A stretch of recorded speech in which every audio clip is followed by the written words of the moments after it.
السلام علیکم پیارے دوستو، احسن الوظائف چینل میں ہم آپ کو خوش آمدید کہتے ہیں۔ پیارے دوستو، آج ہم آپ کے ساتھ گنجین اسرار سے مولانا انور شاہ کشمیری رحمۃ اللہ علیہ کا رزق کے وسط کے بارے میں بتایا ہوا وظیفہ بتائیں گے۔ مولانا انور شاہ کشمیری صاحب رحمۃ اللہ علیہ فرماتے ہیں کہ جو بندہ چاہتا ہے کہ اس کا رزق فراہ ہو اور شیطان کے شر سے محفوظ ہو اور رزق ایسی جگہ سے ملے جہاں سے بالکل اس کو امید نہ ہو، اللہ تعالیٰ غیب کے خزانے کھول لیں، تو ان کو چاہیے کہ جمعے کے دن محمد الرسول اللہ، احمد الرسول اللہ نماز جمعہ کے بعد پاک صاف ہو کر 35 مرتبہ کاغذ پر لکھ کے اور اپنے پاس رکھ کے خدا تعالیٰ اسے غیب سے رزق عطا فرمائے گا اور وہ شیطان کے شر سے محفوظ رہے گا۔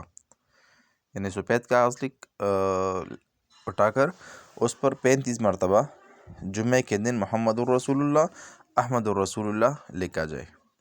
دوسرا وظیفہ ہے ہر نماز کے بعد 100 مرتبہ اسم باری تعالیٰ یا لطیف پڑھ کر 1 مرتبہ اللہ لطیف بعبادہ یرزق من یشاء وہو القوی العزیز یہ پڑھ لے۔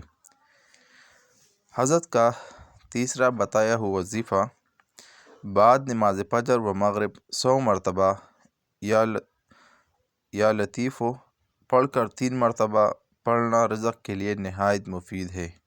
اللہم وسع علی رزقی، اللہم عطف علی خلقک کما صنعت وجہی عن السجود لغیرک فالسطح انزل سواک لغیرک برحمتک یا ارحم الراحمین۔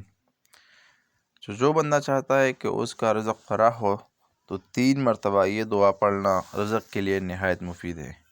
امید کرتا ہوں دوستو آپ کو یہ وظیفہ بہت زیادہ پسند آیا ہوا ہوگا اور زندگی میں کم سے کم اس کو 1 مرتبہ ضرور اپلائی کریں اور دوستوں کے ساتھ یہ شیئر کریں۔ السلام علیکم۔